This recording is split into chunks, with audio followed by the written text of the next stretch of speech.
Hello, Durud and Shalom, guys. Okay, let's go into our discussion group. Let's see what's going on today here. All right, there's already 15 people there. So let me turn on my camera. And is my audio okay? Okay, let's just jump right into the group call.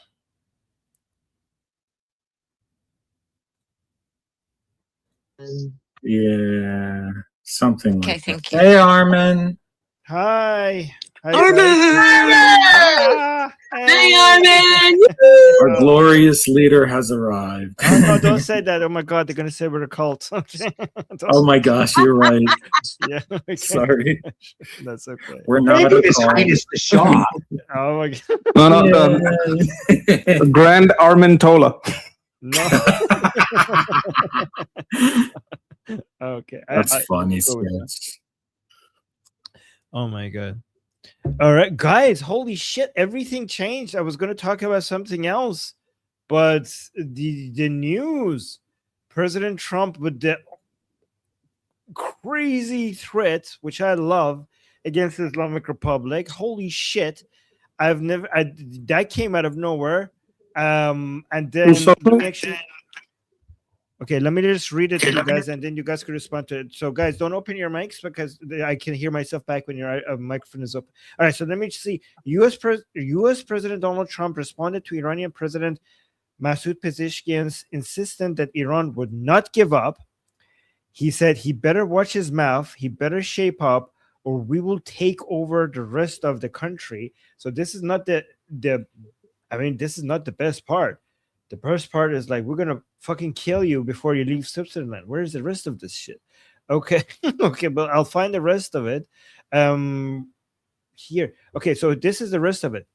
So he said, with regards to Strait of Hormuz, President Trump said, you close it and you won't have a country. President Trump said, he told Iranian officials about the Strait of Hormuz. And here's the best part. You won't even make it back to your fucking country. President Trump is threatening the Islamic Republic politicians with death on their way back from Switzerland to Iran. Again, let me read that. You won't even make it back to your fucking country. And then he also said this. We may take over the straits if we have to, Trump said. If they don't make a deal, we'll collect tolls. So so President Trump is doing an Uno reverse card. So we went from you can't collect tolls because it's international waterways to what? How about we collect tolls? Okay, why not? Okay, no. Why not? Okay. And then he also said, Trump added that the U.S. could become the guardian angel of the strait and take, listen to this, 20% of the oil. 20%. This is the most expensive toll anybody has ever suggested. So it's not like $1 per barrel. They're just going to take 20% of the oil. 20% of the oil. So wait, how much would that be? So the Islamic Republic was doing $1 per barrel for toll. They were suggesting that. So given that oil is at $77, so that would be $15. $15 per barrel. Oh my God. Wow, that escalated. That escalated quickly. And then we also had the Islamic Republic's delegation. They left the venue of talks when the United States in Swiss. Okay, so with the United States in Switzerland in protest over comments by President Donald Trump. And then Tasnim, which is IRGC linked news agency, reported this, but it's now have been confirmed by other people as well because we don't trust Tasnim. And then we also had this Nabavian. He's becoming more and more relevant. So, member of Parliament Nabavian, a member of the Iranian Parliament National Security Committee, criticized Iran's negotiating team after U.S. President Donald Trump warned that if Iran closed the Strait of Hormuz, its negotiators would not be able to return to their country. This is, as soon as President Trump said that in my previous live stream, I was like, yep, this is going to go look really bad for the negotiating team if they continue to negotiate.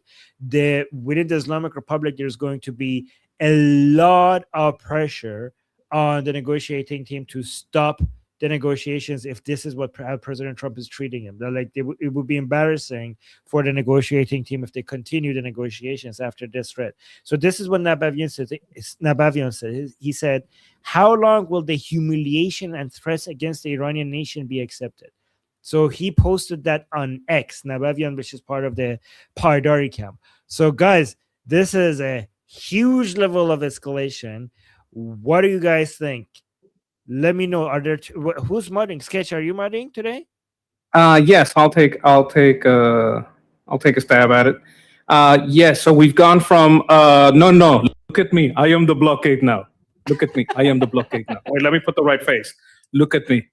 I am the blockade now. Oh, you want a toll? Look at me. I am the toll now. You should blockade your airport so the negotiators can't go negotiate. I remember that was in the reports too. Yes, we have our first two from Noah. Noah, go ahead. That was perfect. Oh my gosh, Sketch, you crack me up. Yeah, Armin, I mean, this goes to show you that the Islamic Republic is not smart at all. So the fact that there was this another blunder that yeah, if they were smart, they should have stayed in Switzerland, because I think Trump will probably take him out. I wouldn't be surprised if he did. Also, if they arrive in Iran, they might not even live. Regardless, they might be killed by the regime forces. So that could also be a possibility. But yeah, I love it. The more chaos this causes for the regime, the better for us. So yeah, I love it. So I don't think Trump will actually kill them. And I don't think that within the regime anybody would kill them in either. But I do think that Trump's threat has made, as we were so far away from a deal, and this just made it so much more difficult to continue the negotiations. Like, it's very difficult for the negotiation. I mean, I don't know. Ghalibaf is actually very clever. He might pull something off. We'll see. But the internal pressure within the Islamic Republic to cut out the negotiations is going to become now exponentially higher. Yes, I agree. I don't know if you remember the part where you were talking about that within Iran, they're saying, no, we need to blockade the airport because these negotiators are terrible. Remember that? That was also funny. I was going to point that out. Next. No, wait, let me tell people what you're referring to. So Sketches, like in my previous live stream, I had a video that I was showing. By the way, now I have a Iranian research team from inside Iran. Given that I'm doing so many live streams, they're basically sending me everything that I need to show you guys from inside Iran, which makes my life so much easier. So shout out to my Iranian team inside Iran. So the clip that they sent me to show you guys was on state TV. They were saying that we should not just only close the Strait of Hormuz, we should also close the airports so that the negotiating team can't leave Iran to go negotiate with the Americans. So the state TV analysts were saying that we need to shut down the airports to stop Ghalibaf from going outside of Iran and talk to the Americans. That was on state TV within the Islamic Republic, which shows a huge level of escalation. Okay. So, sorry, who was next?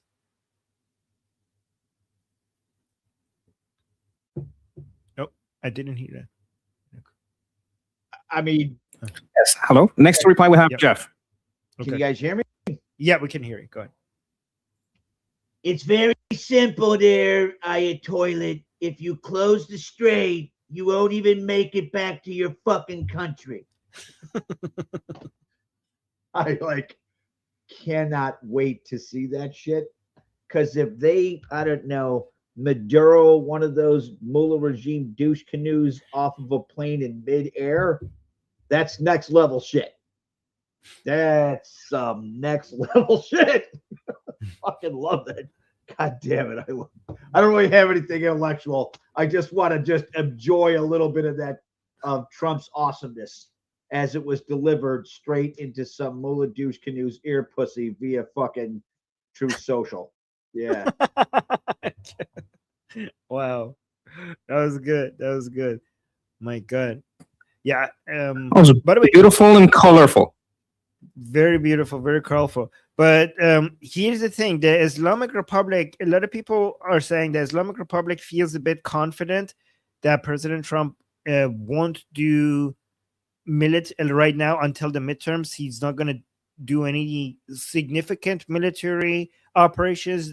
I think their calculation is so. This comment by President Trump by itself is devastating, by itself, like without any military operations, right? But when it comes to military operations, my understanding is that the calculation of the Islamic Republic is if Trump attacks, it's going to be limited.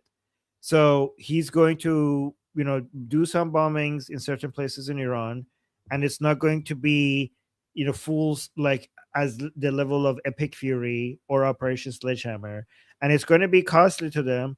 But to them, they think like they can pay that price because they are already under a lot of pressure internally when it comes to the optics of this. So the Islamic Republic is desperately trying to save face right now, where internally. So if they have to piss off President Trump to a degree where they get some bombardments, as long as it's not full scale, they think that they can hold on until the midterms. And their understanding is that it's after the midterms that President Trump will be unleashed again. That's what their understanding is. Okay, so who's next? Yes, next on. I would also like to point out that not going to make it home could also mean arrest. He doesn't have to, there's a lot of ways to get someone to not make it home. You could just arrest them. I think he did it that way because it leaves it ambiguous. What? I didn't threaten you with death. I could have been talking about arrest, but we know what he means. Next on this topic is Jose. Okay, I've been trying to collect my thoughts after Jeff's comment. Hysterically done. Hysterically done. Okay, I just want to bring you up to speed on the little bit of information I've been able to prick out of the Persian Gulf. Only 17 ships have gone through in the last few days. They are Chinese and Iranian ships and some suspected shadow fleet ships. Total 17. They're not sure how many are tankers or how many are freighters. But that's it. So it's technically not closed. It's just not closed. It's closed to people that they don't want to go through. Okay. Yeah. So we'll just see what happens there. The other thing is that I'm getting sick and tired of hearing people call this a deal when it's not a deal. It's basically a memorandum of understanding. We're not going to attack you. You're not going to attack us for 60 days. Negotiate. Well, the negotiating, according to Trump's Truth Social, started today, Sunday. Okay. And them going back means they're not negotiating. If they think that means that the timeline gets extended a little further, well, we'll see. All right. And Just a quick remark. I was going to ask you, but you could comment on the sketch as well. I think that what is going to happen is that we're going to go over this roller coaster, just like we had the ceasefire roller coaster. Now we're going to be on the MOU roller coaster, and they're going to be negotiating, and then something will happen, and we're like, so we're going to stop negotiating, and they're going to go back to negotiating, and then somebody's going to do something like, oh, we are offended by that. Israel's attacked Hezbollah, stop the negotiations. Trump posted something we don't like, stop the negotiations, wait a few days, back to negotiate. So I think this is the new roller coaster that we're going to be on for a while. What do you guys agree? Unfortunately, a 100% agreement from me. okay, from me, I'd like to say this is a 20% oil tax on China because no other insurance is going to go through. Who else is going to go through? It's only China. China's the only one that's going to go get their cheap oil from Iran because Iran would sell them sell it to China at a ridiculously low price. But that would mean that no matter if China is getting their oil cheap from them, we still get a 20% cut. So it's like, oh, you got to give me a little taste. So here's an interesting thing, Sketch. I just realized this yesterday. The Islamic Republic is running ships through without insurance. So they have an unfair advantage that the commercial ships are basically being pushed through without insurance by IRGC. So IRGC, because it's IRGC, their risk tolerance is different from commercial ships with zero risk tolerance that would want to make sure that they have insurance. So the Saudis, the Emiratis, the Qataris, they have commercial ships and they don't want to go through the Strait of Hormuz without insurance. But the Islamic Republic is Leroy Jenkins it because they are being run by a military organization rather than just a pure private commercial system. And that's why, so China is not going and getting its own oil. The Islamic Republic tankers and the Shadow Fleet, they go through the Strait of Hormuz and they be right somewhere close to Malaysia. What they do is that the Islamic Republic tankers, they switch their oil from their tankers to other tankers in the middle of nowhere where people can't like track them and stuff, and they mix their oil with other people's oils. So this is how they, what is it called? Tin pot refineries.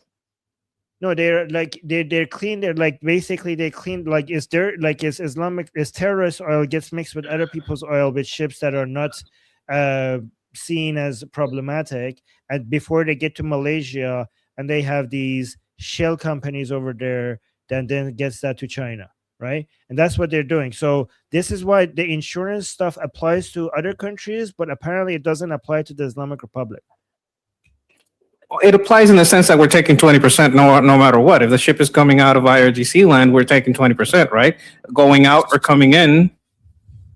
So the 20% is one of the Trump's posts, like we have to, like, just because, Trump says a lot of things as a way to mess with people, right? So I don't know if we're going to actually get 20% of the oil. That is not, you have to, there's already been a lot of claims like this by President Trump, and I think it's more of a psychological fuck you than an actual policy announcement. But we'll see. Okay, let me respond to this super quick, right? I'll try to be brief. Even if you are not allowing your oil to be sold because you're still under sanction, or you're lifting the sanction, so you let your boat out. All right, but you're saying I'm putting a toll because you want to put a toll, I'll put a toll. That would have to be at the mouth, right? So even if it's IRGC jumping over insurance, he did say I'll put a blockade, and kept his word on that. He might do it. I know he might. You can't take him literally, just seriously, but he might do it. He might say, "Look at me, I'm the blockade now. Look at me, I'm the toll now." Like, especially if IRD starts trying to toll or gets out of line, because it makes it easier for him during the election. If he literally does that, that would put so much oil into the economy, 20% off each tanker, that it would lower the gas pump price and the price of goods in the USA so much that it would be incredibly beneficial. So it's like a multi-layer reason to actually do it. Like, he actually took those boats out of the Strait. Like, he literally took those boats out. And that literally kept he is willing to go get oil. Like, you can't take him literally. You can take him seriously, but he's done it. It's a pattern. Yeah, we'll see. I highly doubt that. But also, if it does happen, it wouldn't be a toll. It would be a service charge for security services. A toll is a completely different thing, but we'll see. Yeah. I put it like 25%. I'm not going like this is 50%, 75. No. I put it at 25%. And we have super chats next before the next topic, if I'm not mistaken. Oh, yes. We have 3 super chats. Fleshy Interloper saying afternoon all with a super chat. Thank you so much. Good afternoon back at you. And good morning, good evening, and good night to everyone else in different parts of the world. And then we have Fleshy Interloper with another super chat saying supporting Belgium so hard right now. Oh, I'm not following the games, but okay, so yeah, but yeah, I don't know who's against who right now. But okay, you know what? If Fleshy Interloper is supporting Belgium, go Belgium. I'm supporting Belgium. I just became a fan. And then Jedi with a super chat saying, I thought we destroyed the Shadow Fleet a while ago. No, they stopped them. They blocked the Shadow Fleet, but now the Shadow Fleet is right now back in full motion, and the Islamic Republic didn't wait a second to get them back into not full activity, to have as much activity as they can right now. Yeah, definitely not full activity. But yeah, no, they're active right now. They're doing what they do all before. They're taking the oil through the Strait of Hormuz. They're already past the Strait of Hormuz, on their way to Malaysia. Before they get to Malaysia, they're going to dump the oil into these other, clean ships, and then they're going to go sell them to these, shell companies in Malaysia. All right, so that was the super chats. So what's the next topic? I wanted to bring a topic. I think it was very good for today. If I'm not mistaken, today is Father's Day. Ooh.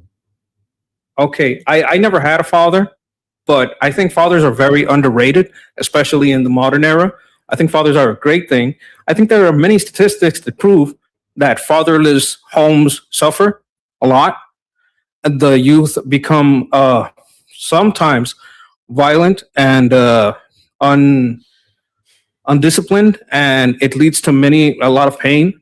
Like a large population of the incarcerated, no matter what race, are fatherless. And I think fathers are underappreciated.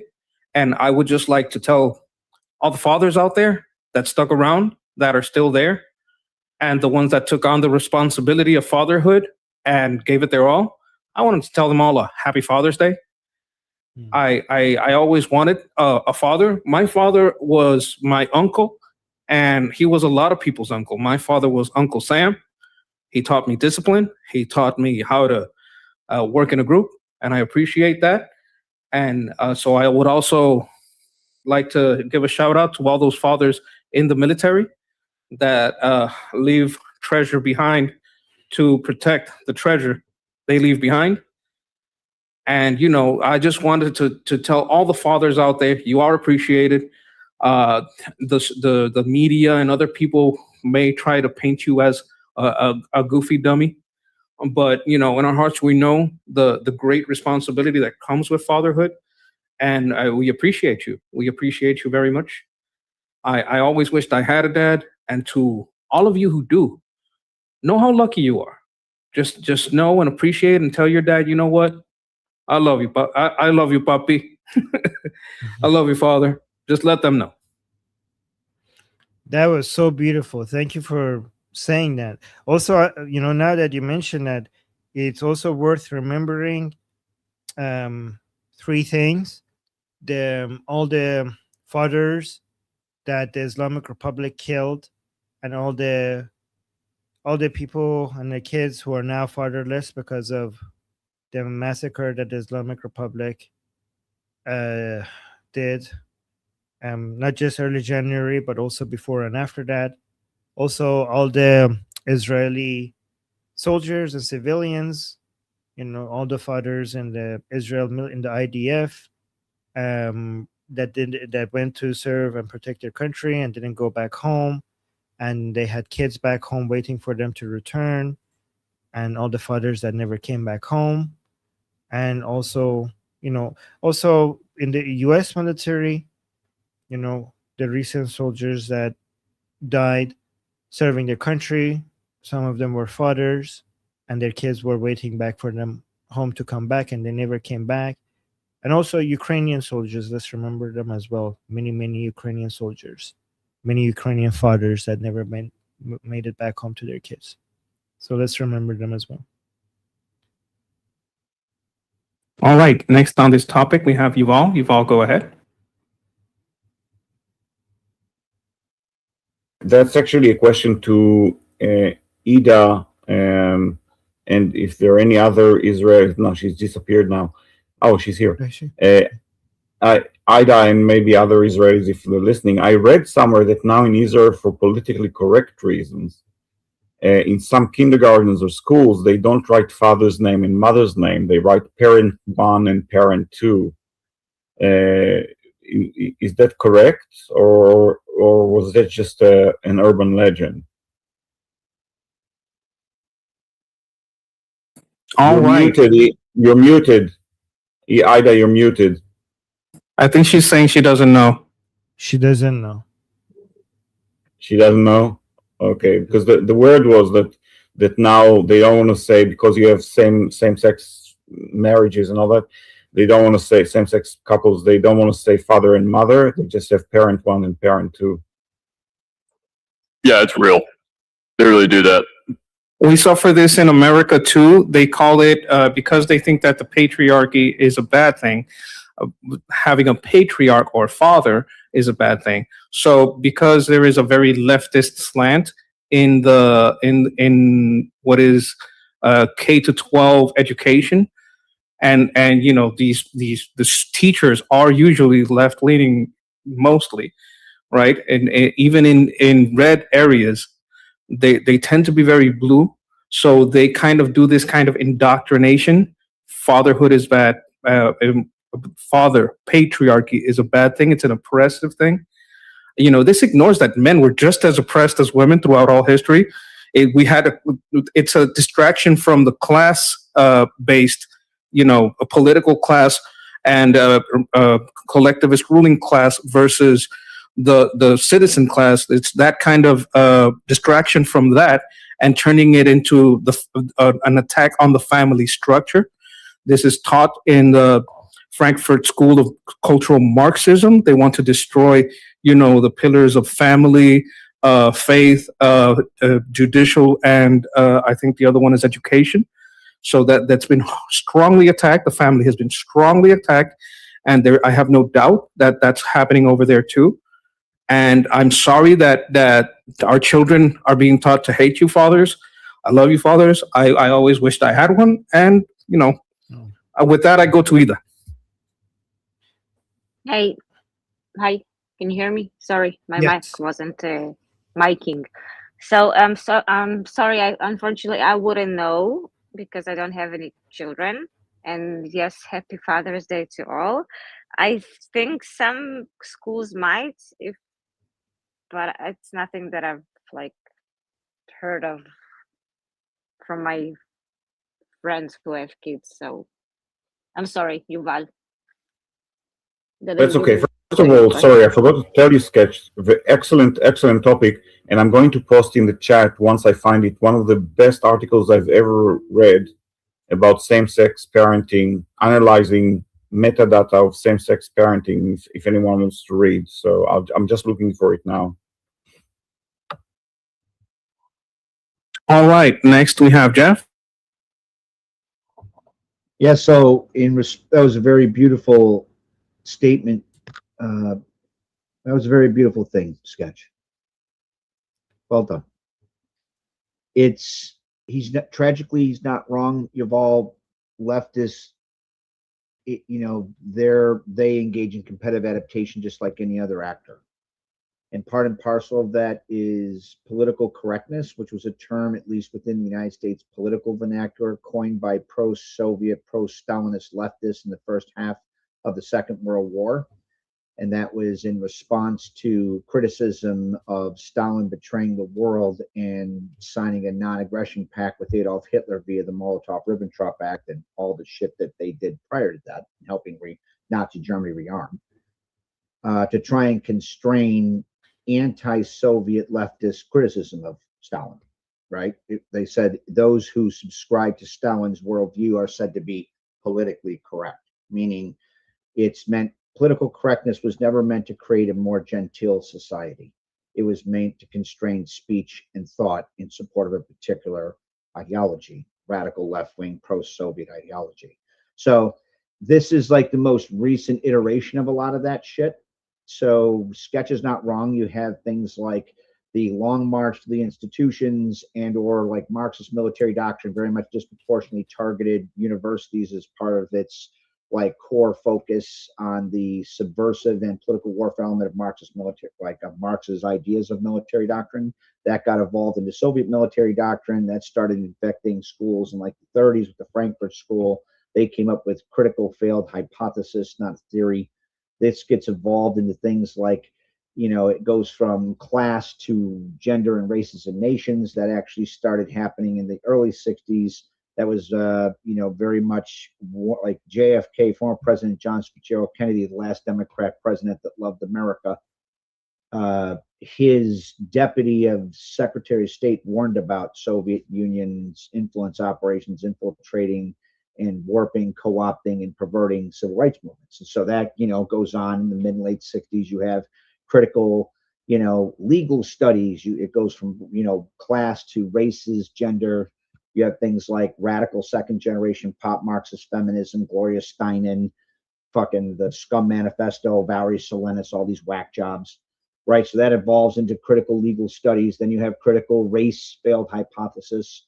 And one of the iterations of the, you know, the more contemporary version of radical second and or third wave pop Marxist feminism is to weaponize language by de-gendifying language. So they don't call it a father, they say it's a non-birthing person.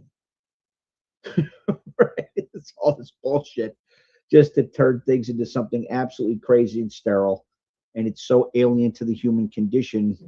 I mean, it's fucking gross, and it's very much meant to be shitty and to be nasty to people. So, you know, what those people have been conditioned to view as their political opposition. It's also why radical leftists go after Judeo-Christians and the family and everything else.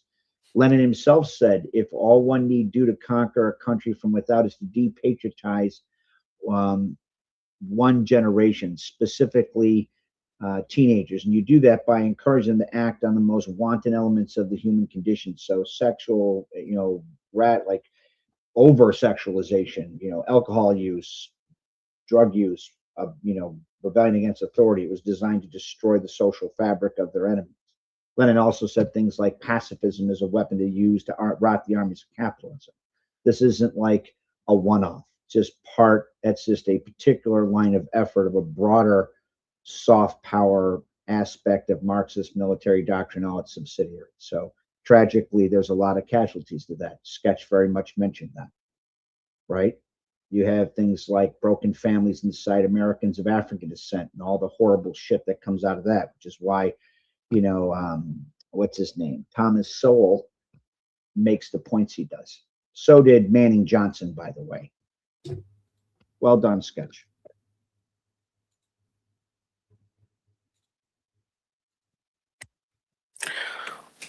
I would also like to thank a specific father. I would like to thank Armin's father, because Armin is a good boy. I would be very, very proud if Armin was my boy, and if my father would lived, I would hope to live up to be as good a man as Armin is. I would have one suggestion. Have some kids of your own. They're very fun to make. So, you know, I suggest 5 to 10. You could go with that. And, you know, I'm sure you would be a great dad. And with that, I think you said we have some super chats. We can go ahead and read those. Okay. That was so sweet. Thank you, Sketch. I really appreciate you saying that. Okay, so the super chats are actually about this. PJ is saying, Happy Father's Day. Thank you so much, PJ, and Happy Father's Day to you and your father. And then Leggy, I don't know how to read that, but I'm just going to call you Leggy. Leggy, thank you so much for the super chat saying, okay, this is Latin, I think. I can't read that, but I think then you translated it saying, Father yet lives in the heart. But the first part, I don't know how to. Od Avinu. Oh, no, this is Hebrew, I think. Od Avinu Chai. Oh, Od Avinu Chai. Our Father is still alive. Our Father is still alive. Oh, okay. Od Avinu Chai. Our Father is still alive. Okay, wow. Wow, that is deep. Is this something you say about the fact that your fathers who are in the military? And is that what it means? Is that what this is referring to? No, it talks about it. It's actually a reference to God because a religious Jew refers to God as Oh. Father. Father. So he Okay. says our God is still there and supporting us. That's what it means. Okay. It is. It's I thought it's about your father going to serve in the military to defend the country, and when he comes back, he's still alive. I thought it was referring to that. And then Noah. So that would be Yeah, would be what? that would be statistically Od Avinu Chai. That if that be the case. Yes. Interesting. And then Noah, the Persian American, with a super chat saying, "Happy Father's Day, everyone." Thank you, Noah. That's very sweet. I appreciate you saying that. All right. So what's the next topic? Yes, the next topic is by Wyatt. The short version is creating a nonprofit company and using credit union. So I think for Iran, he means for Iran. But before we get there, I think there's somebody new here. I can't tell who, but if you're new here, if you want to speak about a new topic, you put a 1 in the chat. And if you want to respond to the already existing topic, you put a 2 in the chat. Okay, so go on, Wyatt. The left is always using nonprofits to advance the left, and the right wing always thinks, "Oh, we can't do that. That's socialism stuff," but it's bullshit. But I live in the poorest town in Pennsylvania. We get government grants here to bring money to this town because the average income is $24,000 a year. And if you create a nonprofit here that brings jobs to this town, the government will give you free money. Credit unions, if you belong to the credit union, they'll give you grants, they'll sponsor the things. All you need is 3 people. You need a president, you need a vice president, you need a treasurer. If you use a credit union as a treasurer, they'll take care of all your merchandising and everything. They'll make sure nobody's stealing. But you don't want to be like Black Lives Matter, where you got people buying $12 million mansions. You take care of every nickel and penny. And the only thing this nonprofit would do would be raise funds and issue grants to other nonprofits. That way, if me, you, and the credit union say, Jeffrey, I like his nonprofit. They do good stuff. We don't do it. All we do is raise money and give free money away. Let's give Jeffrey a grant. Or how about let's give the Crown Prince a grant? I like him. It is legal and it's free. The left does it all. That's why the communists are taking over America, is they're not afraid to take free money from the government or free money for their church. Because like I said, I emailed you the stuff about why living in my town is motherfucking important. If you want to start a nonprofit charity, you do it in this town because it's the poorest town in Pennsylvania. And the government's dumping millions into this town. They're giving it away. All you have to do, like, let's say, if we had a rally to support Iran, I could go to the credit union and I said, can I please have a grant to bring in people to the rally and pay for security, because maybe we'll get the Crown Prince here. We don't want him assassinated. We need to hire security. Now, we don't want him to die in this town. Can you please give me the money? Or how about sponsors? Just pay for it, because they will sponsor. They'll pay for fucking everything. They'll pay for you to fly in just because of the facts that you're bringing jobs into my town. That is the poorest town. And what the biggest jobs things here is selling heroin. Welfare and heroin. That's the biggest job here. And if we could bring money in this town, people will throw free money at us. I can go, next week and talk to some of the credit unions and, make a deal. But send what I send to you. Send it to Jeffrey. Send it to Joseph. Send it to everybody who's smart. Everybody on your list that could read it. Send it to Greasebook. He'll understand it. Most of the people, if they read it, they'll say, "Holy shit! It's really important to live in the poorest town in Pennsylvania." Okay, let me just tell you, Wyatt, as somebody who did run a nonprofit for a very long time, raising money with nonprofits is not about. You're not going to be successful by just telling people that I'm going to do this, and people reading it and resonating with it. You actually have to show, like, you actually have to do things and have proof of. You have to actually demonstrate that you have done things. People, if just telling people like, "Hey, isn't this a good idea? Give me money." That doesn't. I'm not saying you're saying that, by the way. I'm just telling you what it takes. It's actually a lot more difficult than people realize when it comes to raising money. You actually have to show credibility and show proof of work, and you have to show all the things that you have done, and it should be like visible. Like, it cannot be just claims. People actually have to observe credibility and things that you have already accomplished, and then provide them proof that you're going to repeat those results again. I'm not saying like about it. I'm not speaking against what you're saying. I'm just saying that a lot of people who haven't done nonprofit don't appreciate how difficult of a job it is to raise money for projects like that. Well, in Pennsylvania, you ever heard of a beer bash? No. In Pennsylvania, almost all the charities use it. Is you sell tickets for like $30, and there's 30 guns in there. Oh, excuse me, it's a gun bash, and you have 30 guns on there. You go to all these gun dealers and ask them to donate guns, or you're going to pay them something. And you got all the beer you can drink, all the food you can drink. It's gambling for charities is legal in Pennsylvania, and these things always make about 30,000-40,000 just in this town. And you bring in money into this town, you get grants for it. They, the credit unions will pay for it, and people win guns. There was one in Morgantown, West Virginia, where they had 200,000 people come, and they were giving away free fucking cars. They'll raffle them. All right, I don't want to go into too much detail about these because I think, but let's go see what other people have to say about this, and then we'll move on to the next topic. So who's next?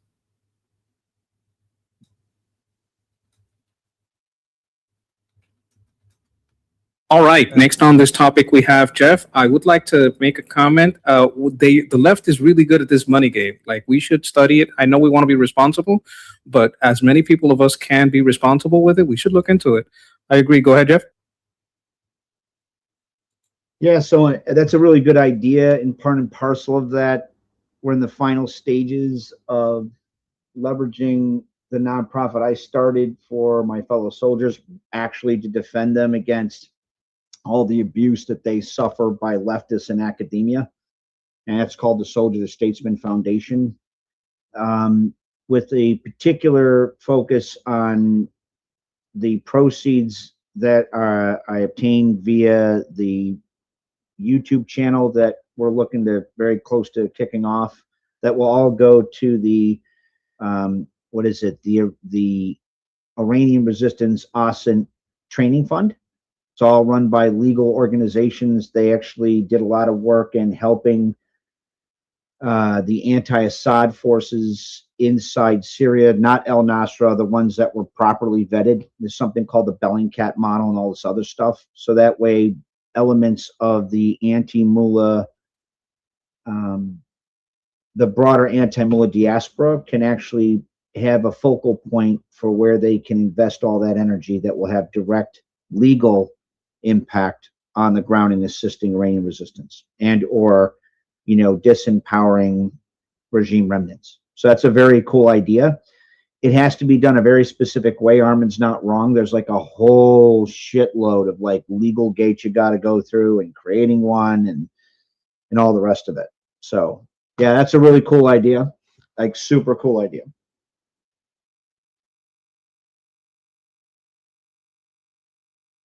All right. Next on this topic, we have Noah. Yeah, I will say Armin hit most of the points that I was going to say, although I will also add that credit unions also, compared to like big banks and others, they invest a lot into the community than other banks. So that's the only thing I will add. But also it's very hard. Like, you have to manage like all the stuff for nonprofits. It's very hard to do. And I know this because my parents run for a food pantry. They have to, go through all these hurdles and stuff. So it's not that easy. So, yeah. Okay. All right. Next on this topic, we have Conrad.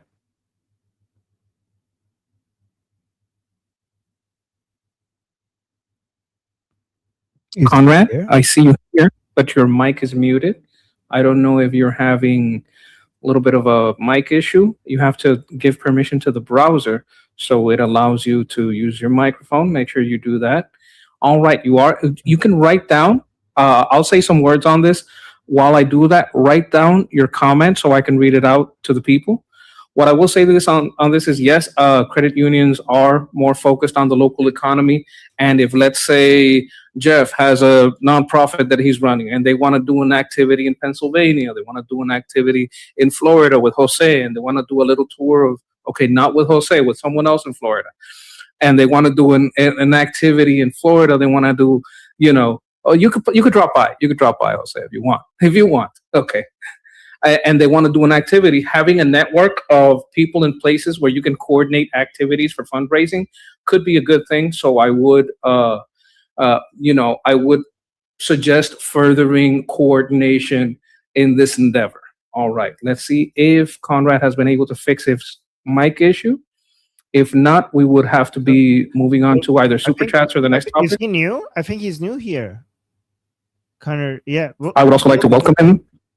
Yeah, welcome to our group. Well, I mean, to this segment at least of the group. And then, if you can't figure out how to open your mic, it might be your browser. You might need to be giving it permission, or it might be the settings over here. Oh yeah, okay. Yes, he's saying yes. I'm a new white guy from South Africa. Okay, sorting it now. Okay. No rush, no pressure. And stay safe as a white guy in South Africa. Stay safe. Okay. What did we do? Who's next? All right. We have no more on that topic. I would also like to, just welcome you also. And I would like to point out that we all had our issues. So don't feel bad about the technical issues. We all go through it sometimes. I don't know if it's proper for us to go through some super chats and maybe get back to him. Or next topic. Yeah, let's do that. Okay, so Push-Ups just gave us a super chat, and I think it's about you, Sketch, saying, can our monkey go to Japan? And that was the first part of super chat. And then the second super chat continues saying, and beat up the monkey who bullied Punch. So I think it's yes. About you. Yeah. Okay. Okay. Yes. Just I understand it. First of all, I'd love to go to Japan. I love anime. I'm a bit of a weeb, so I would love to go there. And I did see the videos about that monkey. They're like disheartening, and I understand. Yes. Okay. Don't punch monkeys. Okay, even if they have been bad. But yeah. Also, I've been to Tokyo and Osaka and Kyoto, and Tokyo is one of my favorite cities in the world. And people hate it when I say my favorite part of Tokyo was Disneyland and Disney Sea, because that makes me uncultured. But I liked that. I liked it so much. I went to LA, and the Disneyland in LA was nothing remotely close to how cool the Disneyland in Tokyo was. Like, Disneyland in Tokyo is far superior than the Disneyland in LA. And also there's only one Disney Sea in the world. That's in Tokyo as well. So if you go to Tokyo, don't miss it. And honestly, I don't know how they've done it, but every time you go to a different segment in Disneyland, like, I'm not about the rides. I'm just about the environment. It just feels like you're entering a whole dream or something. Like, they have made it immersive. Is that the word? Like, when you enter that segment, you just genuinely feel like you entered a new, like a completely different world. It's like you genuinely feel it. I didn't get that feeling in LA, but I got that feeling in Tokyo completely. So don't miss it. All right. I saw his mic turn on and off. Like, here at the bottom of the screen, you could put your mic on and off, Conrad. I did see it kind of like turn on and off. There we go. I can hear you. Go ahead, please. Hello from South Africa. Listen, you were talking about critical race theory and Marxism. The only reason but I want to say, there's a book called The White Pill. The guy who wrote it is called Michael Malice. Now, maybe read that. It's all about what happened under Stalin and communism. All the things nobody know about. what happened in Ukraine. The other point is we've in South Africa, we've been living critical race theory for 30 years. And it basically bankrupted our whole government and corrupted everybody. So yeah, best of luck in America, guys. You know, all the other European states, the guys that, you know, people moving in. Yeah, I see what's happening in America. And I see what's happening in Europe. And yeah, there's nothing good about that. Listen, guys, my country took Israel to the ICJ for a case of genocide. The reality of that is my country was paid by Iran to do that. Armin, are you aware of that? And maybe can you get information based on that? We would love the information in South Africa. That's basically it. You mean All right. by the Islamic Republic? Oh, go on. Sorry, Sketch. All right, I was gonna just explain something to you. You're new here, right? So this is not. I'm not trying to scold you. I'm just gonna give you the rundown. Usually, the way we approach a topic is you put a number 1 and like a short description of the topic, and we'll bring up the topic. If you're responding to the current topic, you put in a 2, and the mod will put you on a list. This was more relating to the previous topic, which is something we don't usually go to. But, you know, it's a good comment. I do love Michael Malice. I have seen many interviews with him. I think he's a great guy. I haven't read that book, but I will check it out. And I'm just trying to, you know, just so you can get acclimated, so you can know pretty much how the rules go. I'm just explaining it to you now. And remember, if you have a topic, put a 1, write a short description of the topic. If you want to reply to a current topic, you put a 2, and we'll put you in the list. And with that, should we go to the next topic?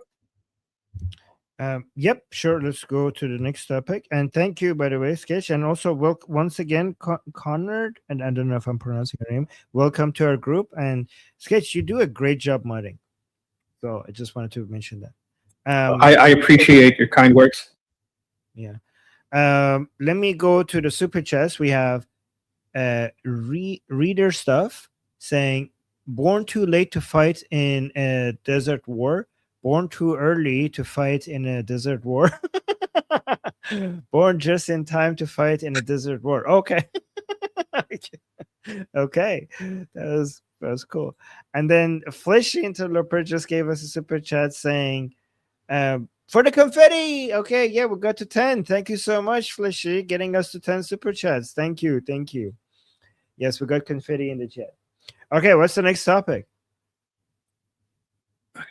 The next topic is from Noah, and he is thinking about, will Trump abandon the 60-day ceasefire with the talks falling apart? We were talking about that at the start of the show. What will happen with the ceasefire? Is it over? Is it going? Yeah, so I mean, with the Iranian delegate, with the Islamic Republic delegation, I'm glad I caught myself leaving with, you know, not even talking to the U.S. delegation, not even taking a picture with them. They just, you know, went there, talked to Pakistan, and then left. I mean, and then with President Trump, you know, being very mad about it. I mean, do we all think that he's going to say screw it and we go back to boom booms and then blockades and all that? Or do we think he's going to say, no, we'll still wait for the 60 days? I mean, it doesn't seem like it with what he said on True Social. So I was wondering what everyone thinks about this. Actually, if you look at what he said on True Social, to me, it seems like he's going to keep going on with this, because if you go based on his post, because let me actually read on his True Social. Let me find it. Okay, so here. So on his True Social, President Trump posted, Iran must immediately stop their highly paid proxies in Lebanon from causing trouble. If they don't, we'll hit Iran very hard, just like we did last week, only harder. President Donald J. Trump. So if I'm the Islamic Republic, I'm looking at this. Last week was not Operation Epic Fury. Okay, last week was limited strikes in southern Iran. So to me, it seems like the worst it could get is something to that level. and he's even limiting himself. He didn't say we will go back to hitting them hard like we did with Operation Epic Fury. He said we'll go back hitting them hard like we did last week. So there's a huge limitation here on what's about like the level of escalation that we could go.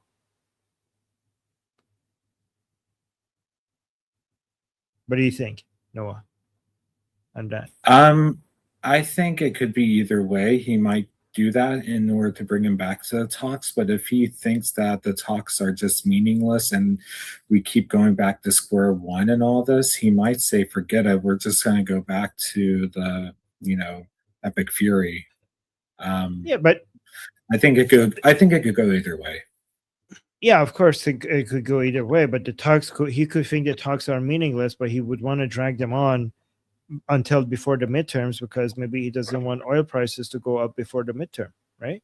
So he's just dancing around with the Islamic Republic and this back and forth. He's just not interested in escalating too much until then. So it's just basically threatening them threatening back. Maybe they will blow something up. Then President Trump will blow something up.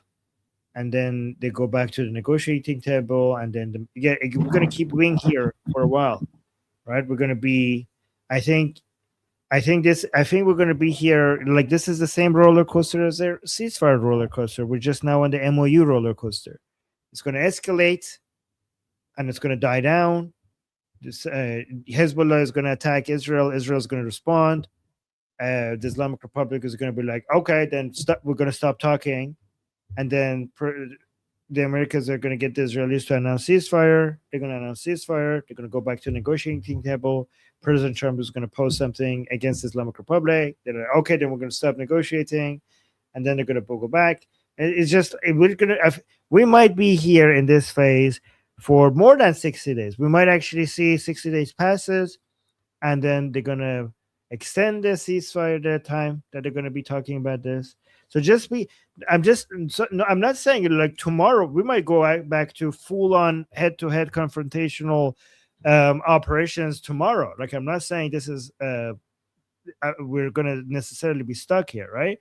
But I'm just saying just get ready for it to be like this for a very long time. And also be ready for everything falling apart tomorrow, right? So just be ready for both scenarios. Okay. All right. Thank you. Looking at the two, I think we have two twos. First two I have here is Jeff. Go ahead, Jeff.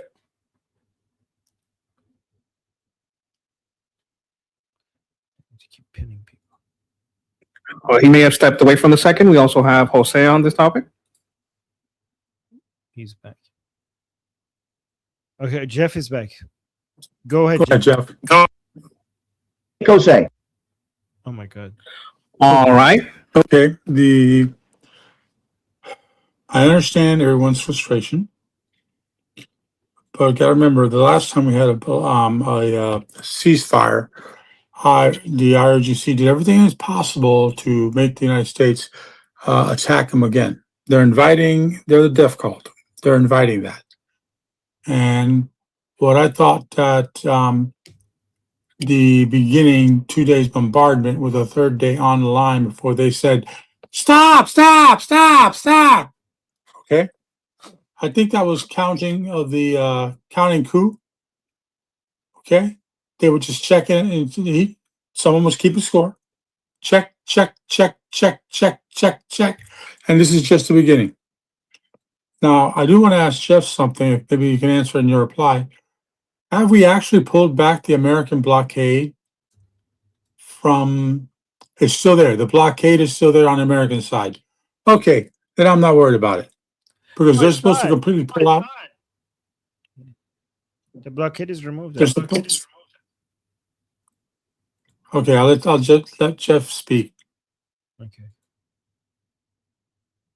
All right. On the blockade, we did have a message from Sophie who had said vessels crossing in the Strait now. U.S. Energy Secretary Wright said yesterday 67 ships went through the Strait of Hormuz. The day before it was 55 ships. So I don't know if there is traffic despite the blockade or if the blockade is still active. I'm going to go on to Jeff.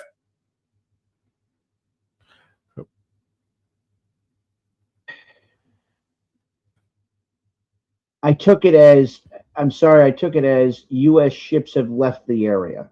Sorry. So I know they said they lifted the blockade, although our ships are still there, right? And Donald just said, if you close the strait, we're going to collect tolls. So 6-7. Armin's not wrong, right?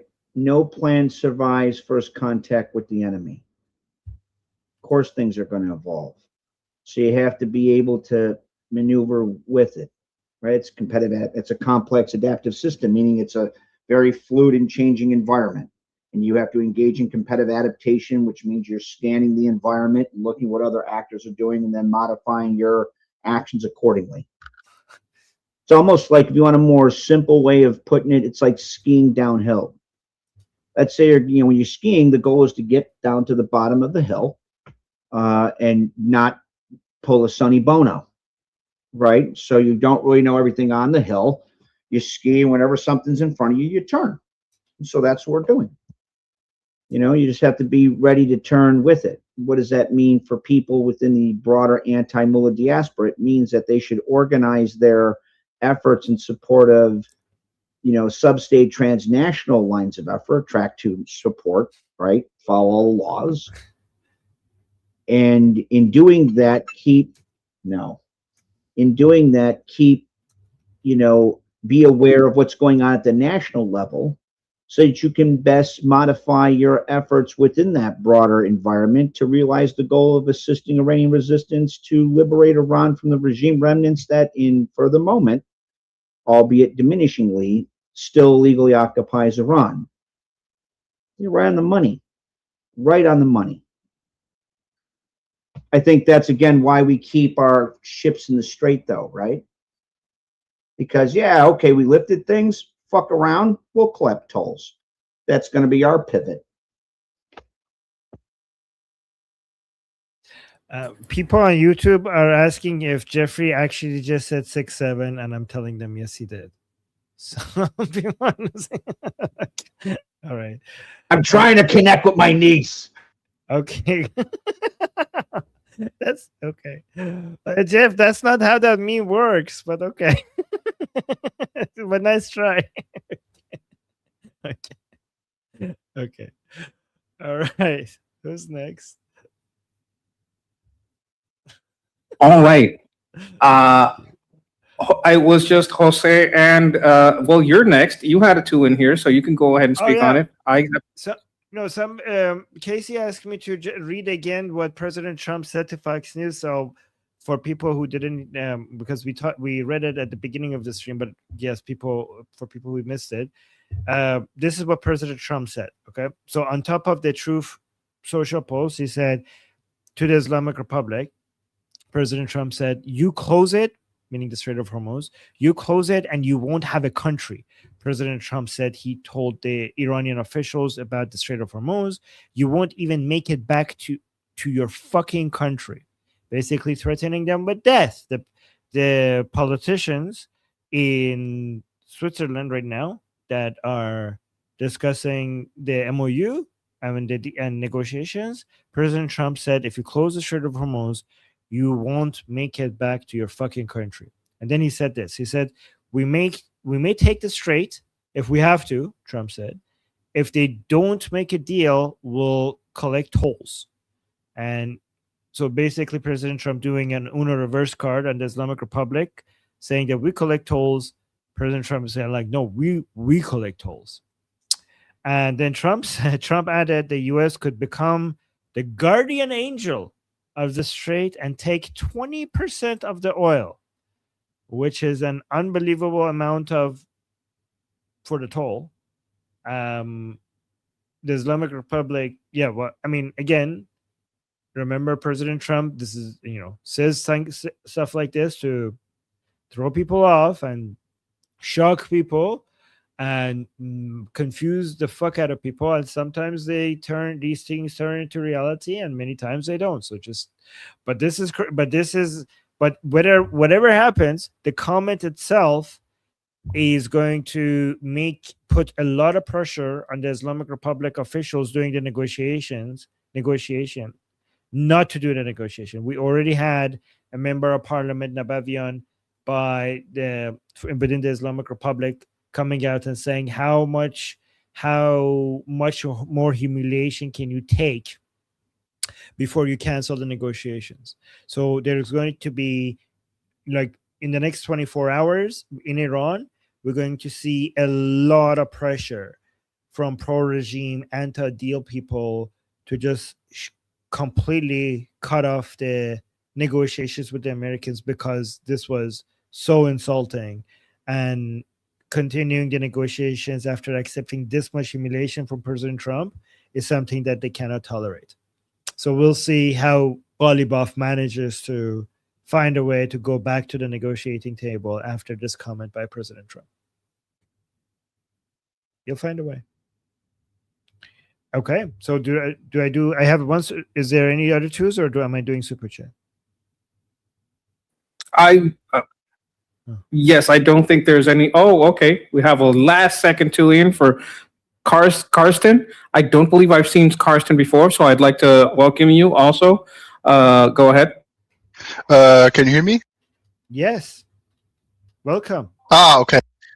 I've been here once before a while ago. Armin, a few days ago, I sent you my take on the Memorandum of Understanding. That which would explain why the IRGC is so unhappy with it.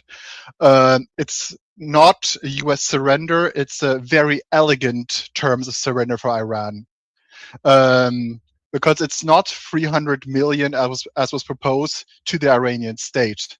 It is 300 million of direct investment from private hands, which basically compels any future Iranian economy to comply with a Western economic system, private capital, Western-linked firms, banks, insurances, aviation, and so on, mixed with sanctions being lifted, which means if Iran wants to replace its airlines, well, they're going to have to go to Boeing and Airbus.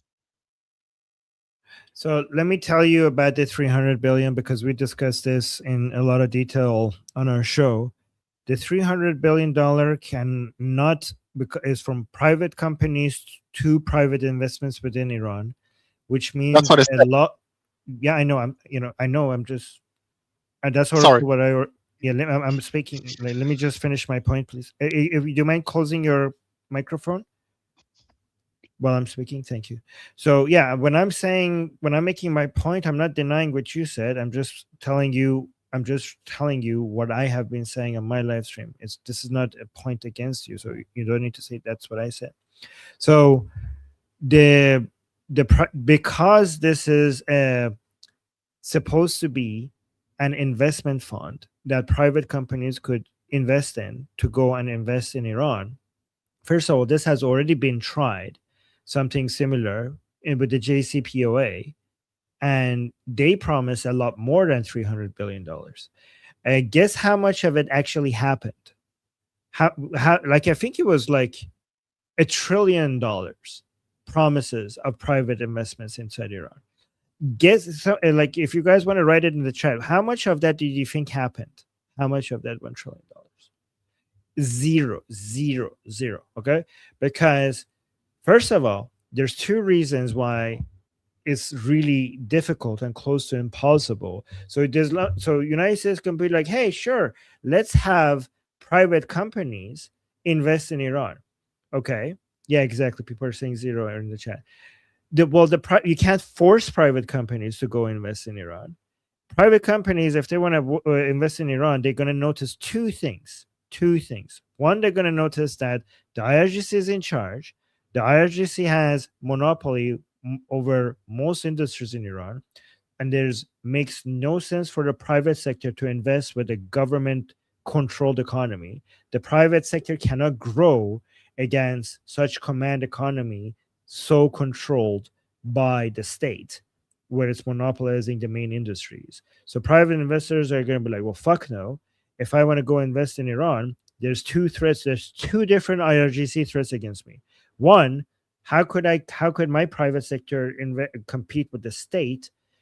Two, there's the IRGC also. Every time a private company grows in Iran and becomes significant, they come and take it. They do a hostile takeover. They come and take it from you, and then there's nothing you could do about it.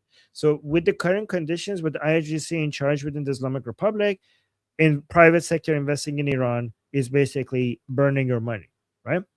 That's one reason. Two, you might say like, well, okay, they could try to deregulate and privatize, and the IRGC might because for the sake of their survival, loosen things up. Honestly, I would fucking love that, because if for the sake of all this, they open their economy and they try to let go of their grip over the economy, if that ever happens, that means the weakening of the IRGC. The IRGC is in power within the Islamic Republic because they are isolationist, they have a command economy, they have monopolies, and they fucking destroy the private sector every time it becomes competitive. This is why they have a grip over the economy. Militarily, they are very powerful because of their anti-Americanism and anti-Israeli agenda. Like that's why they can't let go of being anti-American and anti-Israeli, because their pan-Islamist Shia imperialism will basically break apart if they let go of that. So they need that. So, but if you could figure out a way to force the IRGC to let go of its grip over the economy, that will weaken them, which gets us closer to finally getting rid of the Islamic Republic. The problem is, if I'm a private company, I'm very risk averse. So I see like, oh my God, they're changing the regulations. Maybe there's sanctions removal, and IRGC is cooperating and opening the economy. I don't know if this is gonna keep going in that direction. Everything could. The sanctions could be removed, maybe, and they could come right back up. I don't know, maybe another October 7th happens. Maybe maybe another president decides to go back and bomb, a new enrichment facility that they figured out somewhere in Iran, and the sanctions would just come back right up, right? So even if United States and other governments come out and say like, guys, we're doing this, we're doing that, things are good. This is a very unstable situation, and this is not a very stable part of the world. People are reconsidering investing in the UAE. Okay, so given that the UAE doesn't seem as safe as before, do you think capital is going to flow towards Iran when they see that, okay, yeah, sanctions removal could come back up, and also deregulation and privatization by the IRGC? They have all their military. That could be a trap. It could be a trap. Like, hey, look, guys, we're privatizing, we're deregulating, and the money by these Arab countries could come in, and they were like, oops, sorry, we're going to go back to our old ways, and now all your capital is stuck inside the country, and IRGC is not going to give it back. In fact, they're going to be like, we're going to keep all of these for the damages that you did to us because of helping with the Zionists. And you bombed our country, and we're collecting by freezing your assets and holding all your. Hey, like, wasn't it the UAE that all of a sudden froze all our assets in our financial institutions in the UAE? So thank you for all the investments in Iran. We're not going to do the same thing to you. We're going to go freeze everything you have here and not give it back to you. Maybe in the next war, if there's a blockade on the Islamic Republic is going to go and take out freeze all of the assets of the private companies in Iran and just hold them as a way to fund its war. So if I'm a private company, even if United States signals to me that, hey, come and put money in this investment fund, I'm going to be like, hey, no, hell no. Like, I'm going to stay away from this. I mean, even the Arab countries are taking their own money in the Arab countries around the Persian Gulf out of their own countries, putting it in the US as a way to save them from losing their money. Like the Arab billionaires around the Persian Gulf, some of them are not even finding their own country safe enough to invest in, let alone Iran under the Islamic Republic. But anyways, that's the problem. Go on. Sorry for interrupting you, Kirsten. Yes, I largely agree with the problem. The situation, as I see it, has changed. Iran is in a liquidity crisis. A bunch of their economic assets, and especially their military assets, have been blown up.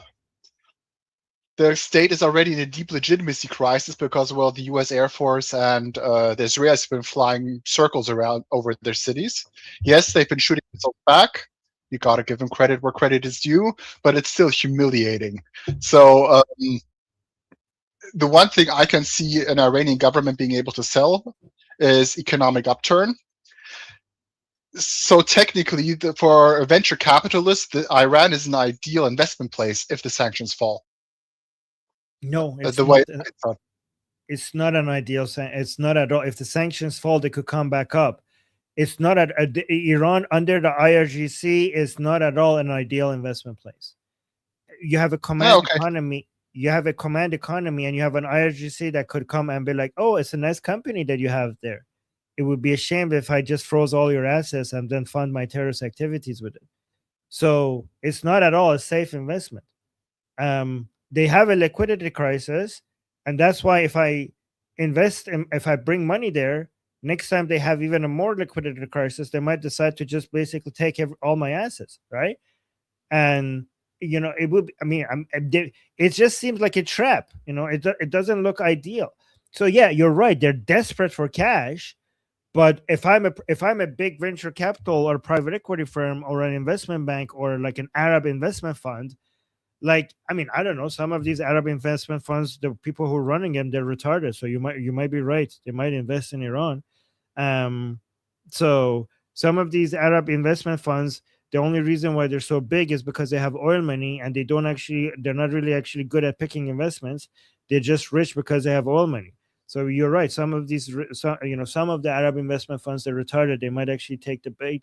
But again, if anybody was sane enough, they would be like, this is too risky. It's not worth the risk. Right? Iran is a great place to invest, but not with the Islamic Republic in charge. Yeah. Okay. Obviously, yeah. The way I saw the IRGC is the country has so little money, it's not worth shutting the tap by seizing assets. And once the benefits more from basically being integrated into a wider economic net, it's you gave the population. You already lost the war. You already accepted a semi-defeat against the Americans and Israelis, which is bad enough. Then there was an economic upturn, and now you have something to lose again. So shutting that tap by, for instance, seizing assets. Let me tell you something about the IRGC, okay? The IRGC was getting most of its money around the sanctions through loopholes possible by financial institutions in the UAE. They fucking bombed the UAE, right? So they bombed the country where they had all the financial institutions that they used to go around the sanctions. So you might think like, okay, well, if they start getting money, they're not going to go against them. They bombed the UAE, the country that had all the financial institutions that they were using to go around the sanctions. So if you might think like, okay, they're not going. If they're getting money, they're not going to do anything against it. Well, they did.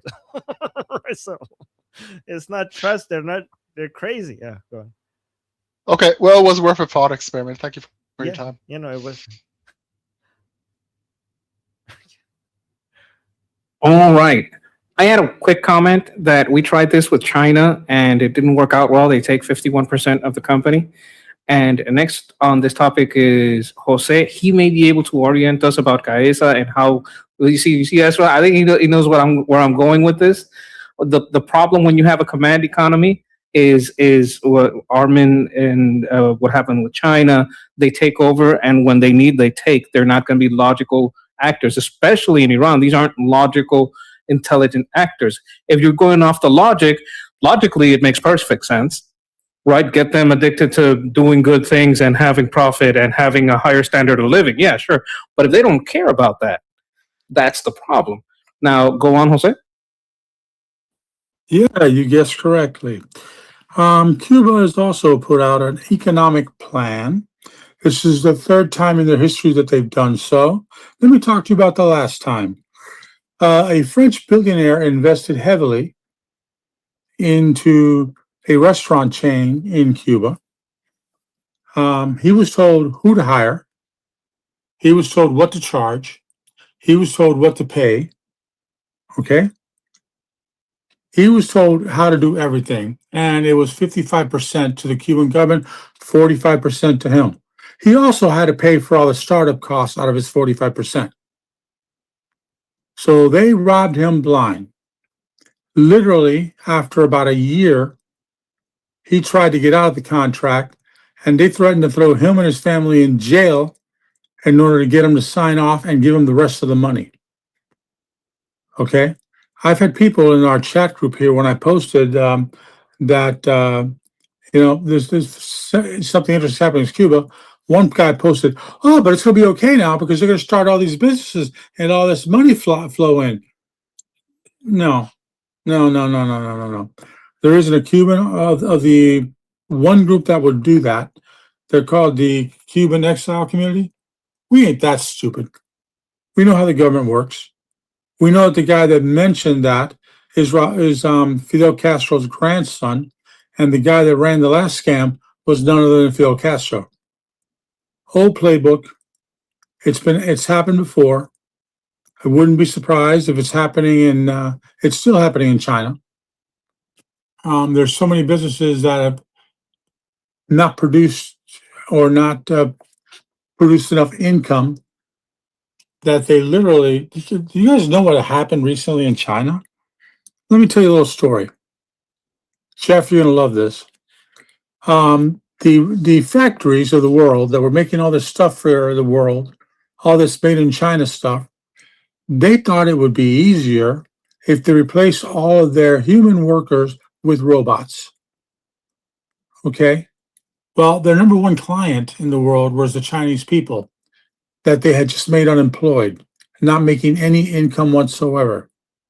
The big cities, the big factory towns in China are emptying out, and the people are heading back out in the country and living off whatever they can scrounge from the local fauna. It's gotten worse than people can imagine in China for the actual people living there. Okay?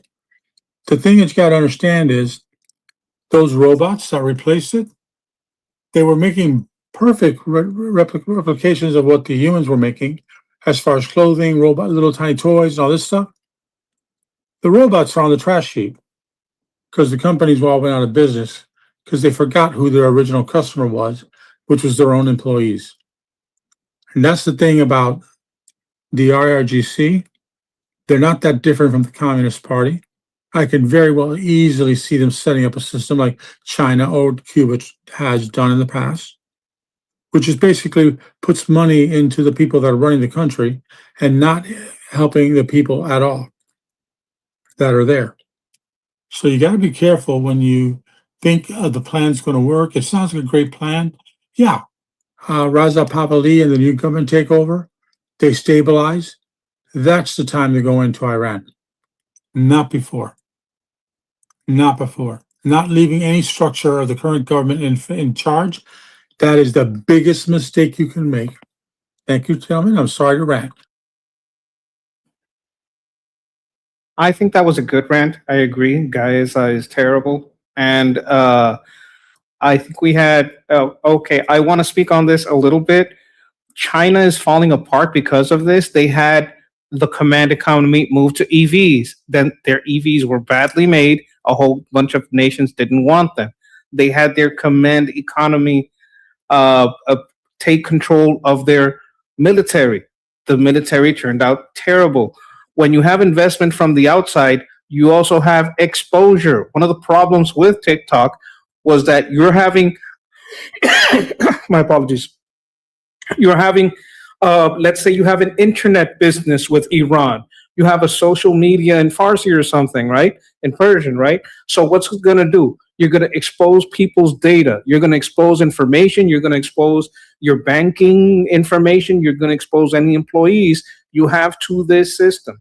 Anybody that has dealt with China knows that doing business with them means you're opening up all your customers to their data being scraped and used and manipulated, and they can do whatever they want with it, really. With the Chinese system, do you want a business? Let's say you serve customers and you're trying to fabricate something straight out of Iran and you're trying to ship it and you got so many customers or blah, blah, blah. whatever you're trying to do in Iran, the IRGC will have command and control.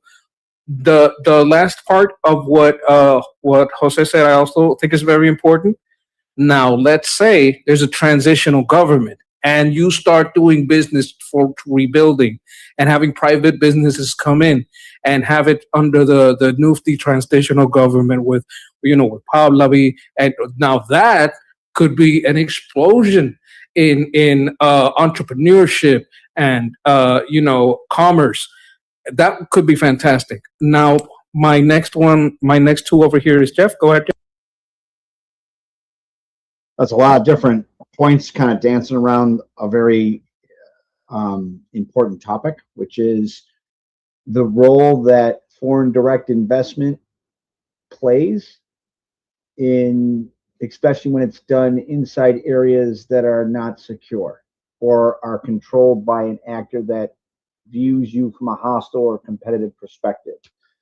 The example of the Chinese Communist Party is very applicable. So the Chinese Communist Party, after Mao Zedong died, very much set up special economic zones with the stated goal of spurring foreign direct investment in China. It particularly focused on sectors of the economy that had a maximum amount of dual purpose technology and or crossover between civilian and military application. The goal of that was to exacerbate technical diffusion from the United States post-industrial knowledge-based core to the Chinese Communist Party that operates in the periphery. That evolved even more over time, right? So you have the Soviet Union collapse, the Sino-Soviet, that means the marriage of convenience that we had again with the Chinese Communist Party in the latter part of the Soviet of the Cold War evaporates. The Chinese Communist Party now focuses on the second stage of that strategy, which is to exacerbate the technical diffusion from the United States to the Chinese Communist Party because they're trying to compete with us. And how did that manifest itself? Well, they bribe our politicians with fucking donations to their campaign funds, like the hundreds of thousands of dollars illegally given to Clinton's campaign. John Kerry, a couple others, right? They do things like forced technical transfer for those that invest in China. You have the largest espionage campaign against the United States, the likes of which wasn't even realized at the height of the Cold War by the Soviet Union, violating all the agreements they signed. They didn't adhere, so the Chinese Communist Party, when it was given most favored trade status and inducted into WTO, they were not supposed to artificially deflate their yen. They were supposed to fully privatize their companies. None of that shit happened.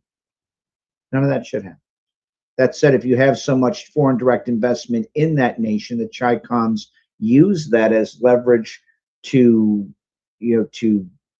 deflect any kind of response to their belligerency, because they're going to use our companies and went, wow, we have $37 trillion of physical capital in China. I don't want to piss them off because they'll steal everything. That's exactly one of the things the Chinese Communist Party used to deflect, being punished for the Chinese Communist Party pandemic, Wuhan, COVID-19. This also applies with regards to the investment in regime remnant illegally occupied Iran, even more so, because the pseudo-theological nature that defines the Islam, the Mullah regime, means that the primary context of how they frame gain or loss is not physical. It's metaphysical. Armin's right on the money. That's why even though the Mullah regime and now Mullah remnants, while they don't have the same level of relative comprehensive national power, say, as the Chinese Communist Party or even Putin's criminalized counterintelligence state, is uniquely dangerous, it's because they aren't deterred by normal shit. So yeah, they'll grab your stuff. They don't care. They don't care. They care about what the 12th Imam allegedly says out of a well and all the other crazy shit that I don't want to go through and belabor. Armin very much hammered all that, down tight. So yeah, I have a lot of, I don't want any investment in Iran it's the second time now, while it's still occupied by the regime remnants. They have to go. That's not the same. Understand, this has nothing to do with Iranian people. right? Like, I have no problem with Iranian people having access to nuclear power. I have a problem with the fucking mullah regime remnants having access to nuclear power. Like, Iran's nuclear power program under the Shah was a legit civilian nuclear power program. I wouldn't even mind if they buried it and hardened it. It's not the technology. It's the assholes who have access to it. And that's the same when it comes to physical capita, right? Or financial investment. You're right on the money, Armin. Well done.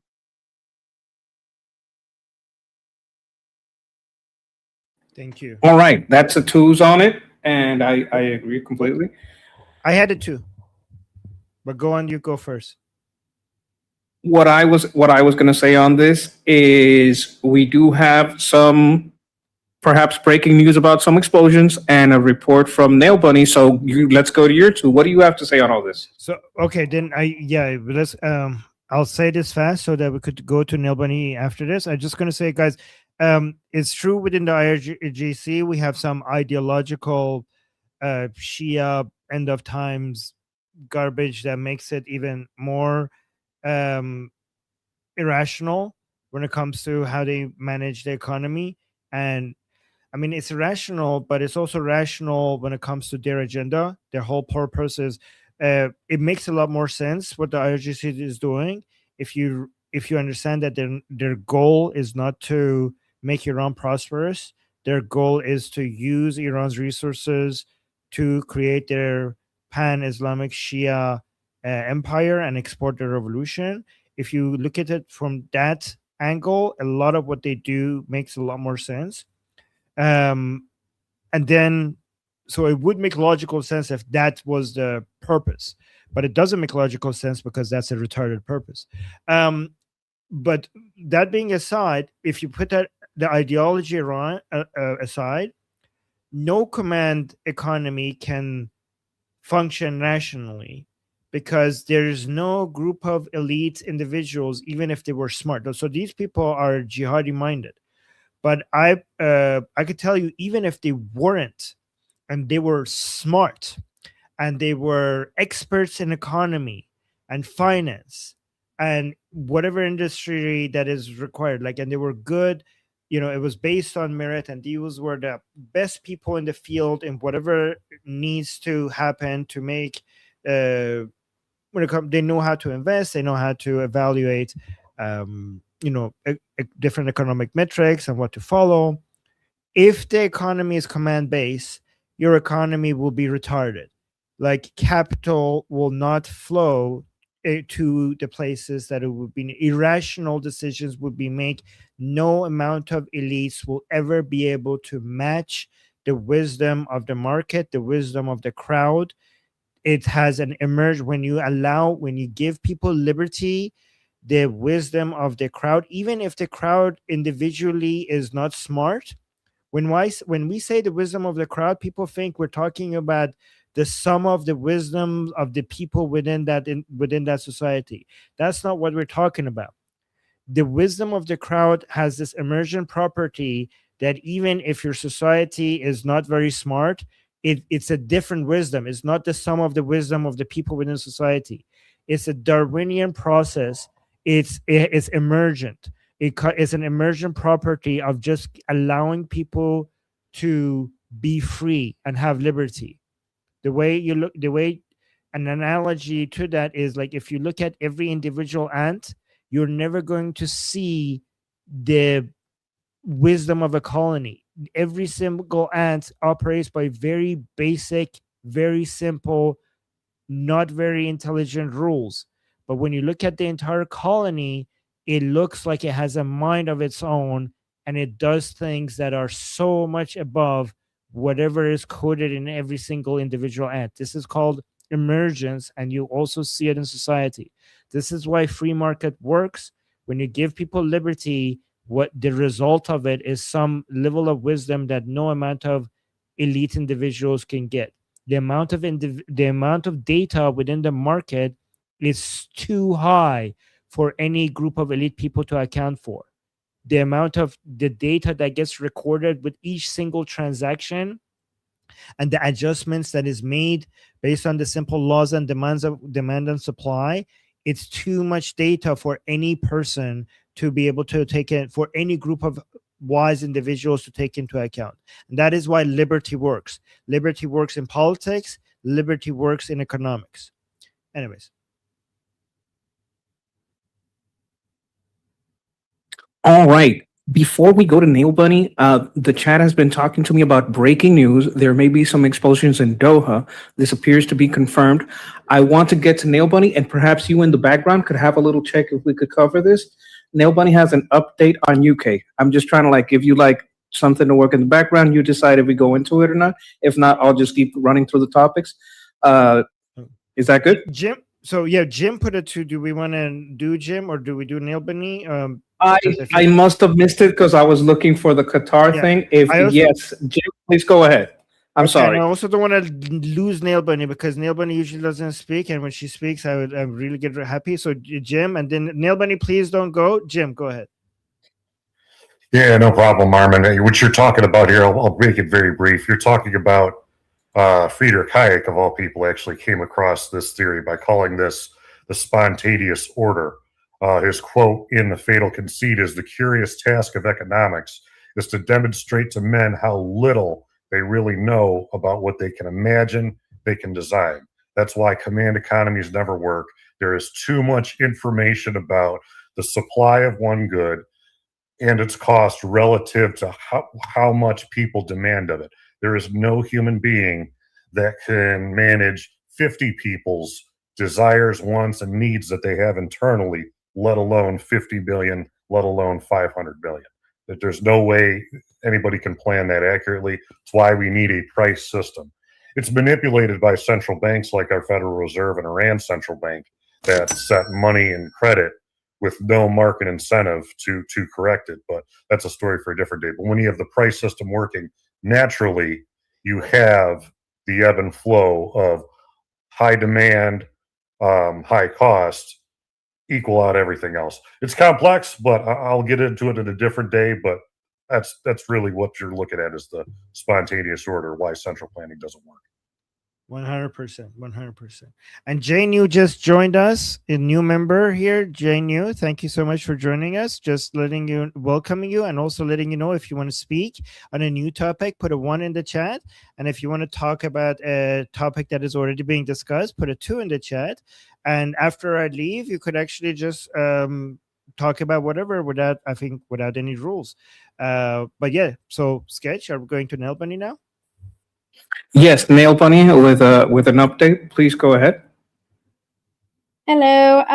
Just to let everyone know, my X feed is majority Persian and has been for months and months. And everyone is just talking about the match. As far as I know, it's just an explosion in Doha. And Armin, I sent you an X post about it anyway. And also, it's 0-0, which is typical of football because football is incredibly boring. Yeah, rugby, better. Anyway, I don't have a presentation, sorry, but I have just information. There's lots of pressure from Labour MPs, with over 100 MPs calling for Keir Starmer to resign. So there is a lot of talk that he will be resigning on Monday, but there is nothing concrete. Trump was reported in the UK media about 2 hours ago as having said that he would resign over migrant and military issues, and also pointing out that Trump hasn't spoken to Keir Starmer in several days, which I think solidifies his position as troll-in-chief. So I just want to tell you what the process is. So Starmer is on the ballot as the leader of the Labour Party in any leadership vote unless he resigns. So if he resigns, he's not even in the race. Each candidate must have a backing of 20% of the Labour MPs. There are 403 total, so that's about 80 MPs that you'd have to have the backing of. And the current list of contenders are Andy Burnham, who is now an MP, and I guess now former mayor of former mayor of Manchester. Angela Rayner, who's the former deputy PM. Wes Streeting, who's the former health minister, and Al Carnes, who's the former armed forces minister. Andy Burnham has been in, he was terrible for the rape gangs, for the grooming gangs, and there's lots of evidence to show he covered it up. That's been presented by Raja Mia. I don't trust him. I think he's just exactly the same as Keir Starmer. Angela Rayner also kissed Islamist butt as much as she just to keep her seat. She's worthless. Wes Streeting, I really like, actually. I think Wes Streeting is a good person, but he only won his seat by 528 votes, and his biggest challenger was an independent from the Gaza Party. Now I was sort of thinking, well, maybe if you were a PM, then he could like deport all of those people out, of his constituency. But I think that would be a very, very mass deportation that I don't think even he could manage. So I don't know if that would be happening. I think he would be more probably doing what they tell him to do. The only person that I think on that list that I would be happy with, maybe, because I'm definitely not getting a general election, is Al Carnes, who's the former armed forces minister, who went on record as saying that the Labour Party, every meeting was about taxing people more to pay for benefits.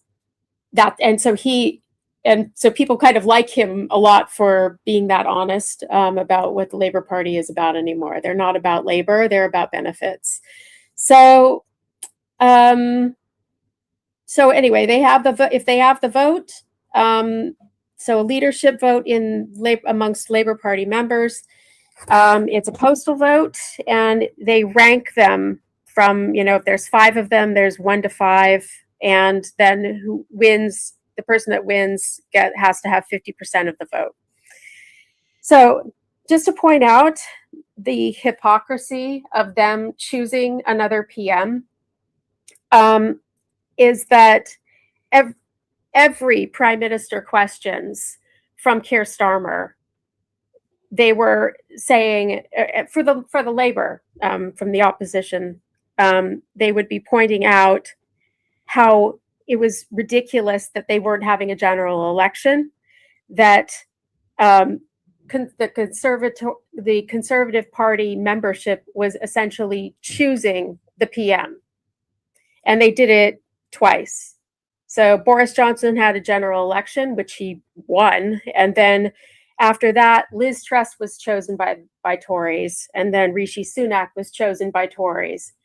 And they got, just attacked constantly for this. And if they pick the next PM, they're all hypocrites. It's absolutely ridiculous. So that's what's going on. Maybe he'll resign, maybe he won't. It isn't like anybody should be celebrating or anything. All of them suck. They're all terrible. They're all going to be party line. They're all going to be taxing everybody to pay for benefits. They're all going to support covering up any kind of inquiry into the grooming gangs. They're not going to do anything about migrants coming on boats because it's all a scam. It's all a money-making scam for them. They get in the people. They put them in the hotels. The people in the hotel make the money. They give them our money to pay for those hotels.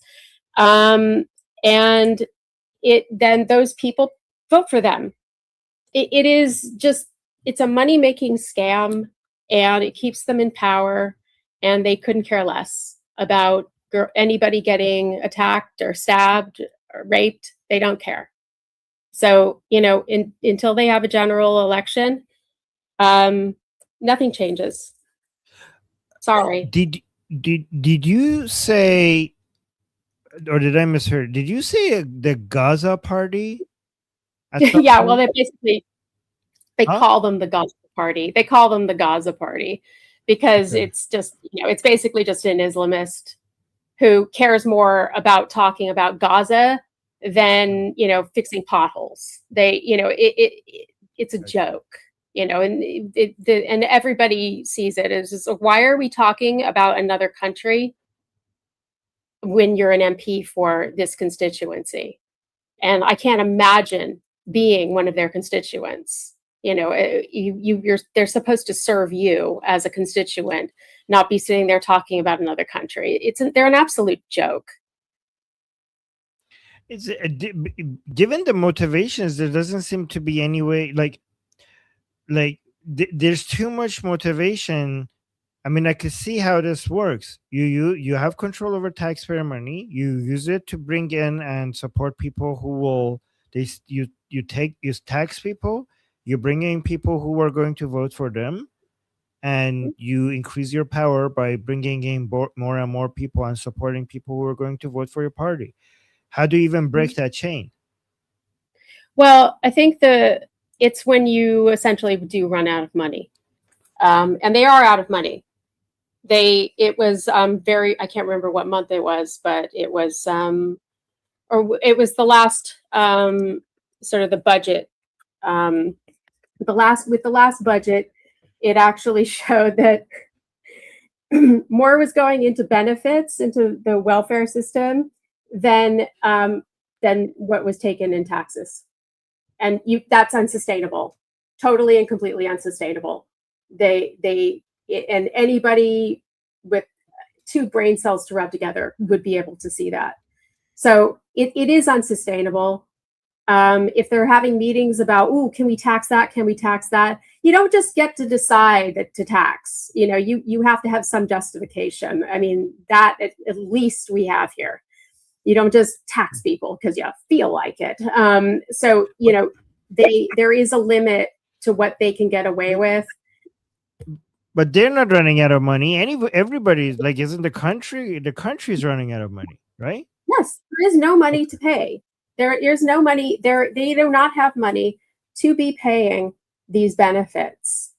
So But by then it's already too late anyways, because they're already in. You already have your voter base, and they're gonna have more kids. Yeah, well, that's the reason why people like Rupert Lowe are saying that the next election is the most important election. And he's right. He's absolutely right. Although a lot of people are talking about how I don't think that it's going to take until 2029 to have a general election. I mean, the thing about it is that if you're looking at this is a government that has no money, and they've essentially chased away anybody that had money that would be paying taxes. They're making it impossible to start a business. It's impossible to be an entrepreneur. They're not feeding an environment that is going to generate taxes, legitimately collected taxes. So no government wants to preside over that nightmare. So, even they, aren't going to want to preside over that. So usually if things are going just completely to hell, you call a general election just so you can get the hell out of office, because it's so much easier to, to take pot shots from the opposition dispatch box, but it's not easy to govern. And they are not governing. They are terrible. They're just a joke, an absolute joke. So, I mean, I honestly think that they'll call a general election because it will reach a point where they can't make anybody happy. All the people that they promised all these benefits to, they'll be like, well, we can't give those to you. And then those people will hate them. So, it is, that you're not going to want to govern when everyone hates you. Nobody's that strong. That's my opinion. Okay. Well, I see some people want to comment on your topic, so let's go to them, starting with Sketch. All right. I had some like very specific question. I heard her say postal. Like, is this a postal vote? I wasn't understanding that part. The other part is, well, she kind of mentioned that they have to get, if they don't have money for the hotels have to keep these people out. What are you going to do when these people don't have a house to go to and they're just roaming the streets? What are you going to do with these people? Are you going to like put them in barracks? Are you going to round them up, put them in military barracks? Are you going to start taking government buildings and using that? Like, how are you going to get the money to do that? So that's kind of the problem. Also, if you're not paying the hotels to house them, those hotels can't then fund you and give you kickbacks under the table or however they're doing that whole money laundering thing they do to get that money back into the campaigns. If the hotels aren't getting that money, they can't like get that cycle going. So I understand that problem, but I don't see why, like, okay, the reform is full of the same Tories that were in charge during the whole grooming gang scandal. All right, those have to be prosecuted. I don't know if there's any vote on that. Starmer himself was, I think, the equivalent of Pam Bondi. He was like the one that was supposed to be prosecuting these people, and he was letting them all go. If I'm understanding this correctly, tell me if I'm wrong. Like, he's got his start defending Islamists all over the world after they had done terrorist attacks in courts. So that's where he comes from. That's his background. So I don't understand why we would think that they would voluntarily give up power. And I don't understand the British system enough to know how you force an election, how you force resignation. What would make them give up power? They like right now I see them as nakedly in contempt of the people. I don't understand why they would resign. I say this because I've been hearing people say, "Oh, he's going to have to resign," for about half a year, right? Like I watched Sargon of Akkad. He has a program called the Lotus Eaters, and they've been saying this over and over. He has to resign. He has to resign. So my question is like, I mean, if he hasn't done it yet, what would force it now? I think he has to be forced. I don't think he's just going to give it up. This idea that he can't rule while hated, maybe he can. Maybe he doesn't care. Maybe he just hates the people, and if they want to hate him back, he doesn't care. Or same for all labor, right? So I want to understand more about, number one, that why was it postal? You used the word postal. Maybe I misheard it. And number two, how are you going to force these people to give up power? I only see it through like the normal election. If it can be done sooner, if there is a mechanism in the parliament, like in Japan, they had a person that just called a snap election. Is that what we're talking about? These are kind of my questions. Oh, and on rugby, I do think that the rugby players, because they have shorter shorts, the women like it more because they have very powerful thighs, and that's very, very sexy. I think that's that's where rugby gets an advantage.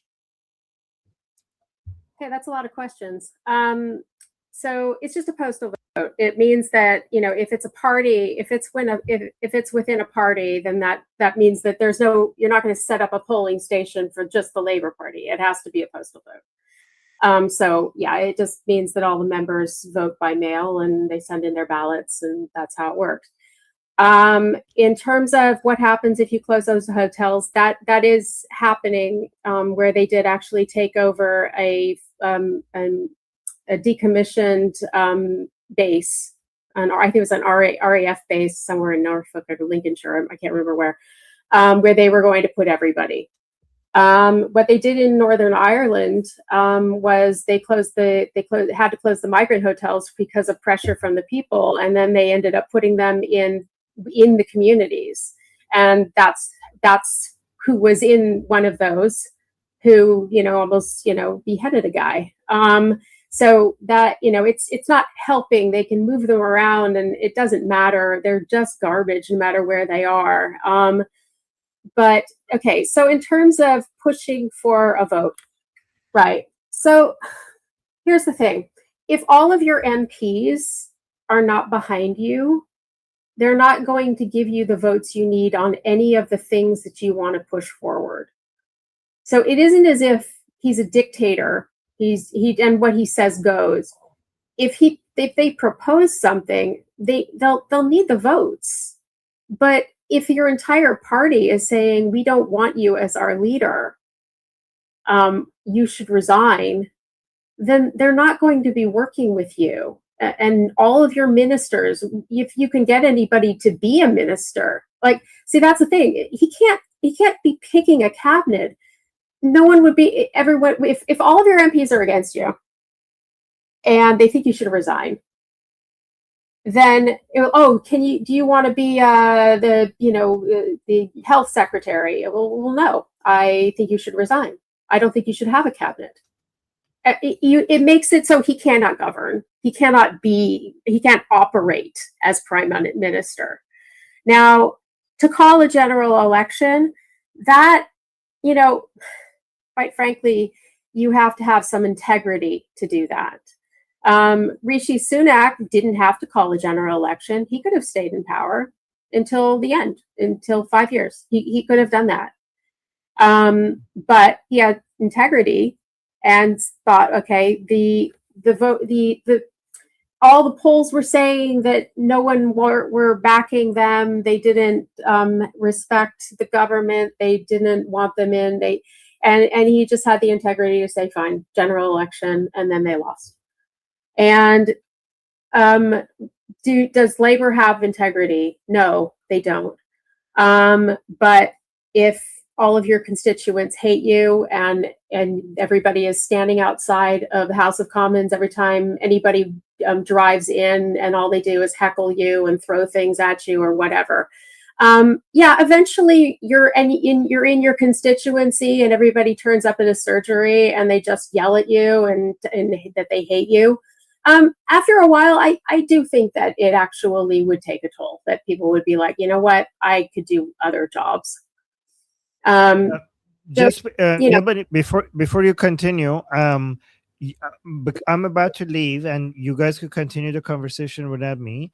I just want to mention that you guys finished this conversation, the UK conversation. Jay is new here, and he was wondering if we are going to discuss Iranian politics. So after you guys are done with the UK politics, because Jay is new here and he was interested in that, maybe you could let him talk about what he wants to talk about. You guys could decide after I leave, just because he's new here. But you guys finish this UK topic, and then I'm gonna go get ready for the next stream, which I'm gonna see if there's actually like in the next stream, guys, that starts in about half an hour. We're gonna be looking at this Doha explosions and also what came out of the talks in Geneva and in Switzerland and the Ghalibaf and quitting the negotiations. How did that actually impact him quitting the negotiations, or did he continue, or did it get anywhere? So because I'm seeing a lot of news coming out of that, so we're gonna go in half an hour and gonna do a live stream on that. We're gonna see the latest reports. But you guys finish your talk regarding the UK here, and I'll just let me stop the recording. Okay. Are there any? So. Oh yeah, super chats. Thank you so much for reminding me. Oh my god. Yeah, thank you. So Fleshy Interloper saying there's a. Why not answer about rugby? Sorry, I just realized I should answer about rugby. I'm kidding. That's very important. We'll get into those ties later. So now actually I want to know, Neil Bunny, do you find female rugby player thighs sexy as well? Is that what you want to respond to? So go ahead. Well, no, rugby is just a superior game. That really is. Okay. It's not me wanting to look at men's butts, but it's a better game because every single player has to be able to pass the ball, catch the ball, run with the ball, kick the ball, and tackle. So everybody has to do all of those things. It just means that you're a better athlete, and it's also a lot more interesting. And you don't have matches that are 0-0. It's ridiculous. You have actual points being scored. It's more fun. It's a lot more fun. That's all. Okay. Yeah. Okay. And let me just read the. super chats. We have one super chat from Felicia Interloper saying there's a shortage of boom booms, plus turning down cheap Ukrainian interceptors was a mistake. Oh, interesting. Yeah, that might be correct. And also, Felicia Interloper, we might be having boom booms right now as we speak. I'm going to look into it, and then in 30 minutes, we're going to be talking about what's happening in Doha right now. So yes. Oh wow, people are clapping. And then Kelly just became a member. Thank you, Kelly, for becoming a member. Welcome to our group. And yeah, that's it. So guys, that was me. You guys continue, and I'll see you guys again same time tomorrow. And until then, I'm Israel Chai, Slava Ukraine, Cuba Libre, Long Live America, Javid Shah, Payende Iran. See you guys.